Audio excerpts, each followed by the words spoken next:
Parag, you can get started. Thank you, Ratna. Welcome back, ladies and gentlemen. It's a pleasure to introduce our next speaker, Professor Ilaksh Adlaka from the Department of Applied Mechanics at IIT Madras. He obtained his PhD from the Arizona State University with Professor Solanki, and today he's going to talk to us about first principles investigation of the effects of solutes on the ideal shear resistance and electronic properties of magnesium. Over to you, Ilaksh. Thanks a lot, Parag, for the kind introduction.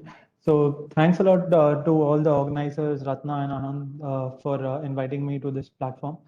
So like Parag introduced the topic, today I'll be talking about how HPC can, come to our aid if you're looking into mechanics of material problems and how first principle calculations could be an asset, and especially the mechanics of materials domain. So this work actually was done in collaboration with Professor Solanki at ASU. So we'll be talking about magnesium, and I'll give you a little bit of perspective there for the problem first. So the outline, I'll just briefly talk about motivation. If you're not familiar with it, we'll walk through a little bit.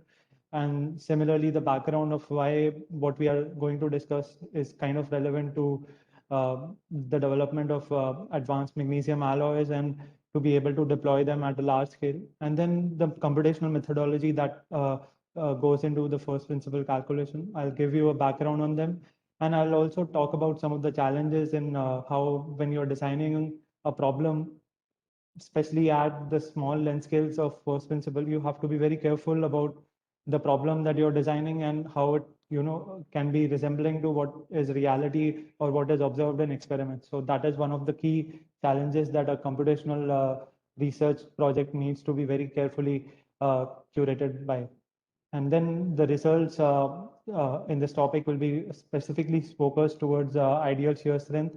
I'll talk to you about what is ideal shear strength a little bit and how DFT or first principle calculations gives you a slightly different insight when it comes to the electronic properties and how all of that finally relays into the macroscopic behavior. And finally, a small summary of what we were able to establish. So the motivation for the discussion today that I'm picking up on magnesium comes from the fact that there's a lot of push with minimizing the emission footprint of greenhouse gases for using lighter materials for automobile transportation sector and various other applications. And magnesium happens to be one such excellent candidate because it has excellent properties, especially in terms of a lower density and a very high strength to weight ratio.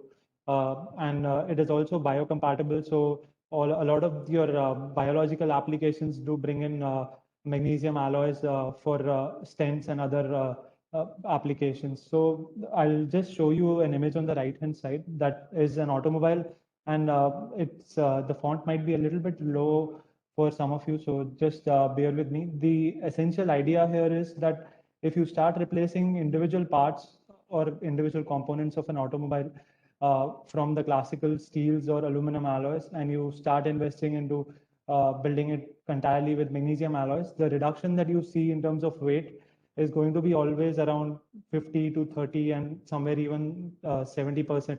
So that saves you a lot of fuel when you drive around in this kind of a magnesium based vehicle, because if the weight is less, you will obviously be spending less fuel, and thereby the emission will also be dropping down. So that is one of the key motivations for us.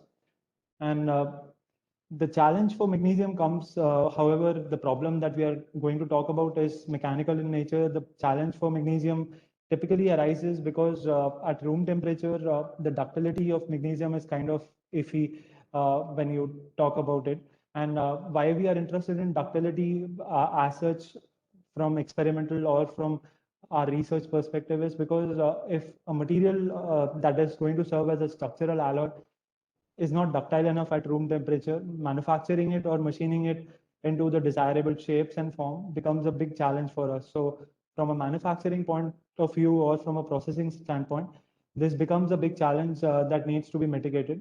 And one of the key reasons or the fundamental reasons why that is the case in magnesium. So magnesium happens to belong to the HCP or the hexagonal closed pack crystal lattice family. And because of its unique C by A ratio and other things, it kind of fails to satisfy this von Mises criteria that suggests that you need to activate 5 independent slip systems for macroscopic ductility to be observed. So what it means is, unlike your steels and aluminum alloys, which are kind of very ductile at room temperature because of access to planes which can be sheared along various directions, magnesium kind of gets stuck there. And the crystal lattice that magnesium has is shown to you on the right hand side. So you have the 4 primary slip mechanisms, or the slip systems that we are going to talk about today. You have the basal with the A direction, that is 1 bar 1 1 2 bar 0. You have the basal partial, that is again on the gray plane that you have, and the direction in which you will be applying shear is 1 bar 0 1 0. And similarly, you have the prism plane, that is the blue shaded plane, and the direction in which you are applying shear is again along the A direction in the case of HCP crystals. And similarly, you have the prism, the pyramidal, the first order pyramidal, the red here, and the direction in which the shear will happen in this case again happens to be your A type direction. So these are the primarily, the main focus for slip deformation. So what we mean by slip deformation, just to define it for ourselves, if you're not familiar with the definition, is that for plasticity or for ductile behavior to be observed at the macroscopic level, right? At the microscopic level, or down at the collection of atom level, you need to have shearing or slip, as we call it sometimes in the mechanics of material context, that there needs to be slip or shear needs to happen along certain planes. Since metals are mostly crystalline in their behavior, you have certain directions and certain planes which are going to be much more easier or much more capable of handling the shear deformation. And those are typically termed as your slip systems. And depending on temperature, the application of stress, and the strain window in which you are applying, some of these slip systems become active or remain inactive. So for an independent material to be ductile at room temperature, again, you need 5 of these. So magnesium kind of, typically has at room temperature, majority of its slip deformation localizes or happens along the basal plane, where you have the basal partial being the most dominant slip system that activates. So that becomes a bit of an issue. So the objective that experimentalists and a lot of researchers have been looking into it for almost the past half a century is that how do you activate non-basal slip mechanisms or deformation mechanisms in magnesium so that you can make the processing a little bit easier. So obviously, as I told you, there has been a lot of background done in it, and with that in mind, what was found to be a very useful approach was that if you start putting solutes into magnesium, that is, from a layman perspective, you start substituting, instead of magnesium, you start putting in rare earth metals, rare earth elements like cerium, yttrium, and others that I'll talk about. Your properties get enhanced in the way that you want, and especially in terms of ductility. So here you have the stress strain curve for pure magnesium that's in the cyan color. The ductility is kind of very low when you compare it with the other systems. When you add cerium, the ductility kind of enhances quite a lot. And similarly, from the computational perspective, people were able to talk about addition of cerium to magnesium decreases the generalized stacking fault energy. So again, the generalized stacking fault energy basically gives you the threshold energy that is required for shear to happen along certain planes on the atom level, and that finally gives rise to a dislocation or plasticity to be localized at certain locations in a slip system. So overall, it looked very promising that cerium is a attractive solute that could be viable. Similarly, there were reports of yttrium being a valuable asset that you were able to see that the barrier energies were going down. So if you look at the stacking fault energy curve, you want to minimize the energy required at each particular event. So this is the energy that needs to be overcome. And when you compare it with the box, the legends here give you for what is the stacking fault energy in the case of cerium. So if you are adding cerium, you are seeing that the barrier energy systematically goes down. So that's an appealing factor across all the slip systems. Similarly, for yttrium and others, it was reported at different journals that these are attractive materials that can be viable for solid solution strengthening of magnesium. And zinc also demonstrated some of attractive properties experimentally, that if you add zinc, you were able to extract quite a good ductility from it. So there was some conflicts when it came to a lot of these alloying elements, that in certain conditions experimentally they exhibited enhanced ductility, whereas in certain other conditions they were not so viable as what would one call it. And for that, we thought that let us bring some clarity into it using first principle calculations. So if one looks at the electronic configuration of all of these, you have magnesium with this configuration that is having a 3s2 valence. Similarly, cerium is there, yttrium, zirconium, tin, lithium, and aluminum and zinc.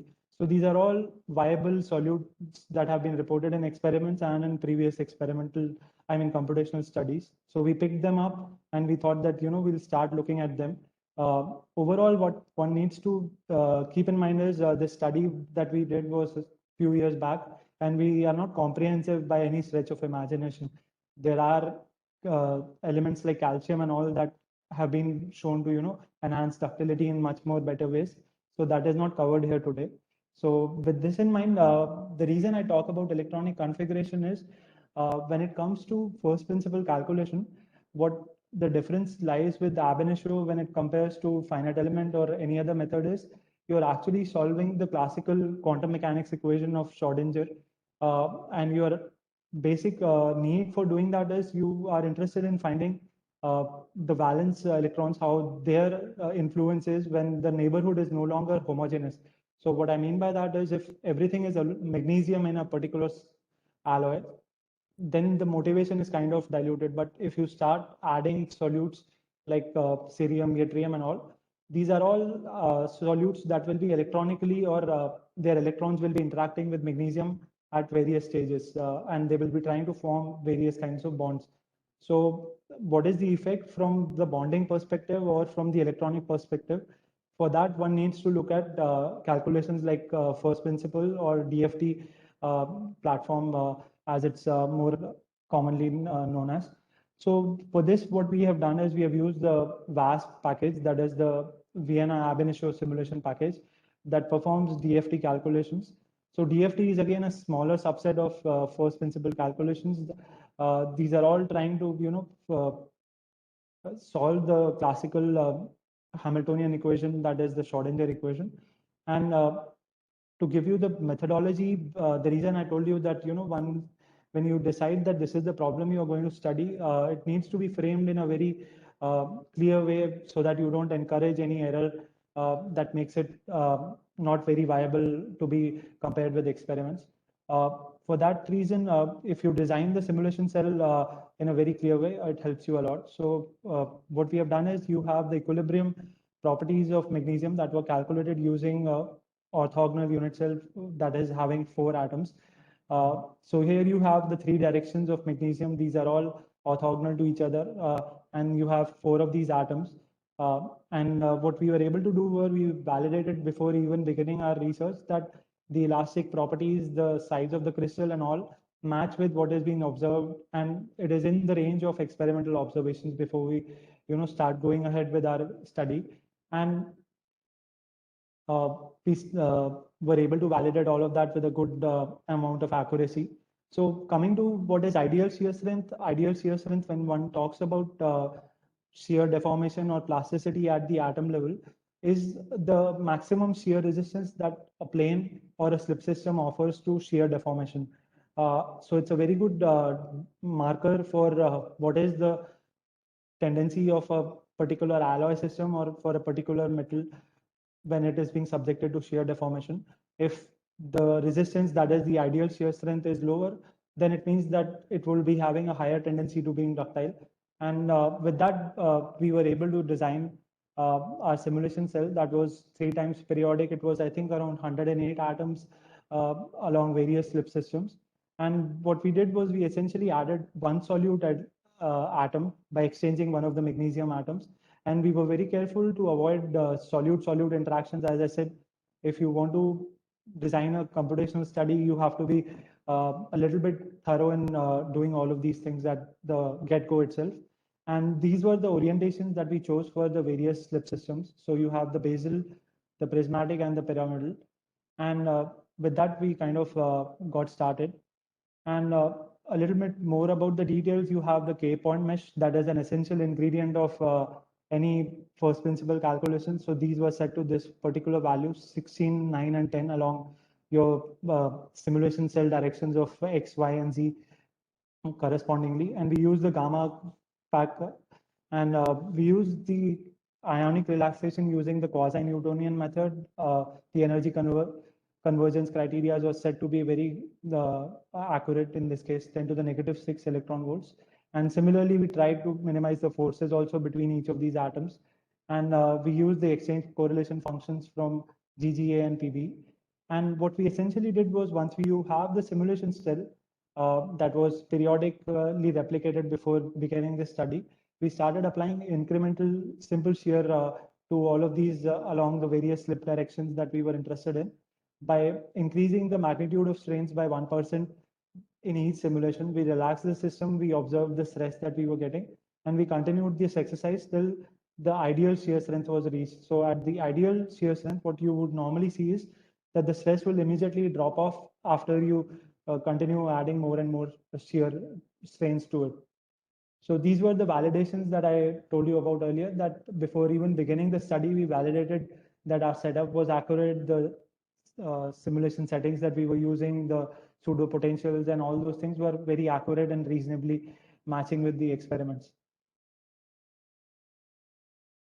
So the next what we'll do is I'll just talk a little bit about the results. So here you have an example of how addition of yttrium was changing the shear response along the various slip planes. So I'll go a little bit slowly explaining this graph first. So on the y-axis, you have the ideal shear strength or the shear stress response of a material. And the x-axis is your strain, the incremental shear strain that one is applying. And the black color lines that you are seeing represent the basal A direction slip system. So essentially on that same gray plane that I showed you earlier, you are shearing along the A direction. So without the marker line depicts your magnesium's response, the pure magnesium response, without having a solid solution element like yttrium present in it. And when you add yttrium, the same slip system, you see a drop off. So obviously it means that yttrium reduces the strength or the shear resistance that this particular material has along this slip system. Similarly, for corresponding slip systems, for basal partial, you have the green. So again, the green line depicts pure magnesium, and the green line with the legend depicts your solid solution magnesium yttrium system. And you kind of follow the same trend. The overall idea here being that whenever we added yttrium to the solid solution in magnesium, we saw that there was a noticeable drop off in the maximum strength, that is the maximum shear strength, the ideal shear strength in this case, along all the various slip systems that we were looking at. So it became a kind of a very intriguing result for us. And we continued the same exercise for all the slip systems. So you have these 4 different slip systems, and you have 3 solid solutions we'll talk about in this slide first. So you have cerium, you have yttrium that I already talked to you about, and you have zirconium. So again, using the same methodology, that solid line depicts pure magnesium response, and the lines with legend depict your solid solution response in magnesium. What we saw was that addition of cerium, yttrium, and zirconium overall decreased the shear strength along all the various slip systems that we explored. And what that meant to us was macroscopically that there was a chance for decreasing plastic anisotropy. So what we mean by plastic anisotropy in this context is that the material at the macroscopic level, magnesium in this case, the alloy, will not be dependent on basal deformation at room temperatures. You could activate other modes of deformation and thereby making it more ductile at room temperature, possibly. So we continued with our exploration. We looked at zinc because there were experiments on zinc being a good candidate for improving or enhancing the ductility. What we saw in zinc was kind of opposite to what we were expecting. Zinc showed that whenever we were adding zinc to the various slip system, the shear resistance actually was increasing systematically. So we kind of explored it more further with different solid solutions. You have tin, we also looked at lithium and aluminum. And in all of these, we saw that consistently, majority of the cases, the different slip systems, there was an increase in shear resistance that we saw. And there was a tendency for increase in plastic anisotropy. So what that meant was there was a larger tendency for basal partial to be still remain the dominant slip system. And this addition of all these four candidates for solid solution actually exaggerated the problem even more from what we were looking at from our point of view. And we continued our exploration further because one is using DFT calculations. We can actually look at electronic insights. That is one of the utilities of using DFT in this case. So what I'm showing you here is the charge density contours. So what that means is we are looking at how much charge transfer or how much electronic charge transfer happened in the vicinity of your solid solution. So at the center, you have your solid solution or the substitutional element, that is cerium. Again, in the second row, you have yttrium along the various slip systems. So each of the slip system, the cartoon or the illustration tells you which slip system we are looking at in a particular given column. And what we are seeing in general is at the center, you have the solid solution or the substitutional atom, cerium. There is a depletion of charge across all the different slip systems. And at the sides where magnesium is present at the corner locations, magnesium tends to attract more of the charge or the valence charge from cerium. Similarly, the same behavior was observed in the case of yttrium and zirconium, that magnesium had a sharper tendency to attract more electrons towards it. And in the case of yttrium and zirconium, we actually saw spherical depression along your substitutional solid solutions that were yttrium and zirconium. And that was kind of the basis that, we were able to see that from electronic side that magnesium is able to attract more electrons. And that overall kind of makes the entire structure a little bit more unstable or more compatible to shear deformation as one looks at it, because you are distributing the same charge over a larger volume when magnesium starts to attract this. And similarly, when one looks at the other remaining solid solution that we saw that were increasing the ideal shear strength, what we saw was the opposite actually. So again, at the center, you have your substitutional elements, that is tin, lithium, aluminum, and zinc. So all of these in this case are actually attracting electrons or are attracting the valence charge from magnesium that is in the immediate vicinity of it. And what that means is it is actually aggregating more charge in a smaller localized region. And that was one of the reasons that electronically we could say or suggest that this could be one of the reasons that your ideal shear strength is actually increasing in all of these cases. So with our electronics insights out of the way, what we thought was that ab initio and atom level characterizations are fine. Now let us look at what happens to the material at the macroscopic level with what we have equipped ourselves using DFT calculations. So for that, what we looked at was that if you imagine a macroscopic material, it is always going to be made up of multiple crystals that are oriented in different directions. And how do you characterize the macroscopic response? One of the easiest ways to do that is if you are applying tensile stress remotely to a particular material that is at the macroscopic level, one can resolve that stress using the Schmidt law onto the particular slip system using this particular equation, that if you know the shear stress, in this case, what we know as the ideal shear strength, we can resolve it to the corresponding flow stress or the yield stress required along a particular given tensile direction. So this UVW is the direction if I was applying force or tensile stress in, what is the stress required in the tensile manner to cause yielding in that particular direction. We are here using tau as the ideal shear strength with the index of I being the various slip systems that we explored. So 4 of these in total. And we also define for macroscopic understanding another variable, that is the R ratio here. So the R ratio is basically the ratio between the yield strength that one would see for any given direction, UVW, for the basal partial to be the activated slip system versus the ratio of yield strength for the least stress for any of the non-basal slip systems to be an active slip system. So this ratio would allow us to compare visually how things were changing, right? So I'll show you a little bit how it happened. So this ratio, what it essentially lets you do is it informs you that if the value is less than 1 for a given direction, basal partial would still be the active mode of slip deformation to be activated. And if the ratio is greater than 1, then it means that your non-basal slip systems, the one that you actually desire to enhance ductility, will be the active slip systems in that particular orientation of UVW. So what we have here is the pole figure diagram here, and each of these points in the contour actually represents a crystallographic direction in magnesium that corresponds to UVW, and we have just projected it on the pole figure here. And broadly, what this diagram tells you is, in the case of pure magnesium, we have divided it in 3 particular sections. So in the first section that you're seeing here, the blue region, if you look at the color legend that is given at the bottom from 0 to 2, if the ratio that is of the yield stresses, if it stays below 1, it means that your basal partial is the operative slip system.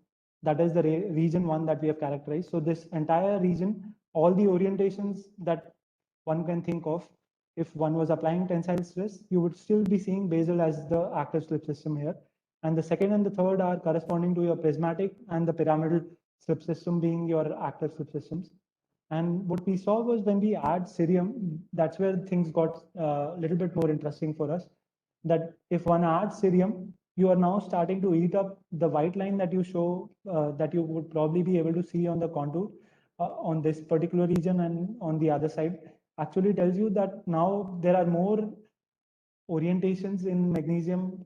If I was actually applying tensile stress along, will be preferring your pyramidal or your prismatic directions for slip activation. So these are basically encouraging non-Schmidt or the non-basal deformation to actually take place. And the similar finding was observed in the case of yttrium, that you are now eating up into the region that is dominated by basal partial, and similarly for zirconium. So that gave you a visual perspective of how macroscopically things will change if you were to add solid solution of cerium, yttrium, and zirconium. Similarly, if we did for the same exercise for lithium, aluminum, and tin and zinc, what we saw was there was marginally no difference that one could see. The white line is more or less on top of the black line in this case. So the regions were unaffected. So whatever plastic anisotropy you had, you still retained it even after adding these solid solutions. So with that in mind, we went ahead and further look at what was being characterized experimentally. And we came up with another variable, that is the shearability parameter, to kind of, visualize if we were adding all of these solid solution and we were using our DFT calculation findings, how will it look like at the macroscopic level? So what we came up with was the shearability parameter, that is R with the subscript of tau. It defines basically the tau, that is the ideal shear strength of the basal partial, normalized by the shear modulus of the basal partial, divided by your tau, that is the ideal shear strength for any of the non-basal slip systems, and the corresponding shear modulus of those slip systems. So we looked at all the different solid solutions that we were exploring, and each bar that you have in this histogram depicts your various slip systems. So the black one corresponds to the basal A-type slip system, the basal partial with the green, and the red being the prismatic, and finally the pyramidal being here. And visually, the take-home message is that if the ratio or the shearability parameter is anywhere less than 1, you will still be retaining basal partial as the active slip system in that particular solid solution. And if the shearability parameter exceeds 1, you would now start to see that non-basal slip systems are going to be active in that particular alloy system. So if one looks at the first 3 alloying elements, cerium, again yttrium, and then followed by zirconium, what we were seeing was that in certain cases, along prismatic especially, you were exceeding the basal partial line, that is the value 1, the parity line, you are exceeding that. And what that means is that in those cases, in the solid solution, you are actually having an increased tendency for prismatic slip system to be an active slip system. So you are encouraging non-basal slip systems to be active. And on the other hand, if one looks at your other solute elements that we added, that is tin, lithium, and the rest of them, you didn't affect the plastic anisotropy too much. So what was desirable from this graph was the more activity you see in this quadrant, that is values greater than 1, it means that your alloying element is actually doing the job that it is intended to do, that is increase the ductility by activating other slip systems. So we clearly saw that these three were viable for us using various metrics. And in summary, what I would say is that using ab initio calculations, we were able to identify cerium, yttrium, and zirconium were able to reduce your ideal shear strength along the various slip systems. And they were also able to change the active slip system from being basal partial dominated to prismatic, as I've discussed with you. And the remaining of them, what we saw was that addition of lithium, tin, aluminum, and zinc actually didn't do much. You actually were not altering the plastic anisotropy that much by adding these guys.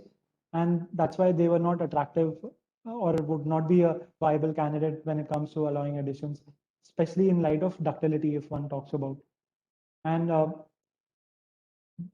one of the other take-home messages was that the increased shareability that we saw in the case of cerium, yttrium, and zirconium suggested that the plastic anisotropy decreased because of the activation of prismatic slip system. So the other thing that I kind of missed out on probably sharing with you earlier was that the other reason that a lot of research is still active in this area is that a lot of viable alloying elements that are being treated in magnesium are rare earth in nature, and one wants to go away from rare earth, and that was the secondary motivation for doing this exercise. That is, can we identify non-rare earth elements that can be a viable alloying addition to our materials? And yeah, with that, I'll summarize and I'll be happy to take any of your questions. Thank you. Thank you, Professor Ilaksh. Thank you very much for that very illuminating talk on magnesium, influence of solutes, and DFT. Thank you very much. The floor is now open for questions. I think we have one question that somebody has typed into the chat box. The name of the person is not clear, but yeah, let me read it out. I think I can read it up, Parag. Yes, Soumya yes. is asking it. So I think there are a couple of questions. So Soumya, there was an intentional reason that we ignored or we tried to ignore solute interactions in DFT or ab initio is because if the volume is so small and if you now have solute-solute interactions, you tend to incorporate a lot more of spurious errors that one probably doesn't need to have, because when you're adding small amount of solutes at the macroscopic level, there might be clustering of these in certain cases, but overall they appear in isolation in the lattice when they are there experimentally. So that was one of the reasons. And obviously because of that, the computational cost of doing this exercise became a very tedious one, and it obviously required HPC in an extensive manner. And the second question I think that you have asked is, did you check the effect of solute concentration on shear strength? So that is actually a good question. I mean, we didn't extend this by adding more concentration. What would happen because we were trying to avoid solute-solute interactions in the supercell. So that would have been an issue if we were scaling up, but that is definitely an issue where one can probably explore given if we have access to higher computational resources. So in this case, yeah, we actually introduced randomly, and the way we deformed the supercell or the simulation cell was we applied simple shear to it. So regardless of the position of your solid solution, the response that the material demonstrated was fairly exactly identical, I would call it. And it didn't really depend on where the solute actually went and sat, because it was a substitutional solute in this case. Okay, I think there is another question by Prince. So what is the supercell size of magnesium chosen? I remember it, or I think I discussed it briefly. It was 3 by 3 replication along the various slip systems that we explored. Unfortunately, I don't have the dimensions handy with me, Prince, but if you can send me an email, I can share the paper and you can look them up. Amount of aluminum, zinc, etc. added to zinc to magnesium.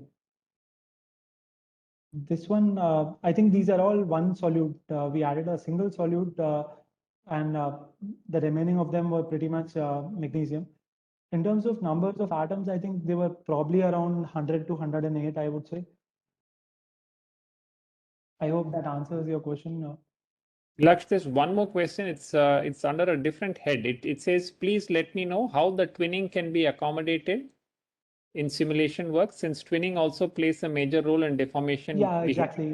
So that is a good question by the uh, participant. Twinning is actually a very active mode of deformation in magnesium that I have not discussed. And for twinning, we can do different calculations that if you're using DFT per se, you can calculate the twinning barrier or the unstable energy that is required for twinning to happen, or the twinning partial to nucleate. And those calculations are different in nature than what I have discussed. I have focused primarily on the ideal shear response. So yeah, I mean, there is a lot of plethora of literature available on twinning and DFT related studies. If you need help, I can probably share these resources via email if you can send me across an email. I think Anand also has a question. Yes, Anand, raise your hand. Yes. Okay. Hi, Laksh. Good talk. Hi. So I was a bit intrigued by the statement that you made that concentrated electronic configuration leads to lower CRSS values. That sounds a bit strange, right? You want electronic configuration to be more diffuse so that it's easier to shear. For these ones, what actually ended up happening was in the case of cerium, yttrium, and zirconium, you actually had magnesium which was trying to attract more electrons or charge away from the solutes themselves. And what that did was it diffused the electronic charge over a larger volume. And for shear to happen, you were enhancing the charge over a larger volume, and that typically gave rise to little bit more of an instability as we saw it. But again, I can't be conclusive on this because electronic insights are a little bit more qualitative in nature, not quantitative. I mean, we have done more studies on this on other systems, and there are different tools one can use on to get more of a quantitative numbers on them. I might be a bit off, but the place from where I'm coming is basically for metals, you think that the electronic configuration is diffuse. And then for ceramics, you have very localized electronic configuration, right? So you have bonding and polarity there. And there, the Pearl stress is much higher. Correct. Would that be a right way to think about this? I really don't know what happens to a solute atom and the electronic. Yeah, I mean, that is a correct way to think on it. The only thing I would say is that when you add or when you cause a redistribution of charge, in this case in magnesium, it tends to still be localized in a volume. I mean, it's not what magnesium would have liked if it was an entirely homogeneous magnesium lattice. If you have this perturbation of a solute present, it causes still a local disturbance. And whatever charge redistribution one is seeing, in these cases, one was seeing that, more electrons towards magnesium were causing a drop in the shear strength rather than magnesium bond being strengthened. I mean, one way to look at it would be that magnesium cerium bond was established, whereas you kind of took electrons away from the magnesium bond. Okay, well, we can discuss that later more at length. Okay, thank you very much. Yeah, you're welcome. So if there are no further questions, One more question, I think Darshan Chalapati. Yes, sorry, I missed that. Darshan, yes. Good evening, Professor Ilaksh. Very good talk. I had some question when you showed in slide number 7 regarding the charge density distributions. So like for more like, basal slip or basal slip systems, the distribution is symmetric, but once you go towards prismatic, the symmetricity decreases. So can you comment on anything about the symmetricity of the distribution, or is it just So feature? this one, I think slide number 6, right? Yeah, 6 and 7. Yeah, 7. Yeah. Yeah, so one thing I think, let me just mention it now, is that the charge distribution that you're looking at is actually at the shear strain that we applied. That was the maximum shear strain the material could incorporate while being elastic. And what we saw was that cerium caused an isotropic charge distribution. I mean, we are not exactly sure why would that be the case, but what we saw was that if you have a spherical charge distribution around your solute solution, you would have a tendency of having a better or a lower shear strength in those cases. But cerium was a bit of an anomaly in that case. I mean, typically what people have discussed and what we have observed in other materials is also similar, that if isotropically you are depleting or accumulating charge in certain regions, your ideal shear strength properties will go up or down in a very symmetrical way in that case. Okay, thank you. Yeah, thanks a lot. So I think with that, we will close this session. Thank you very much, Professor Ilaksh. Thank you very much for a wonderful talk.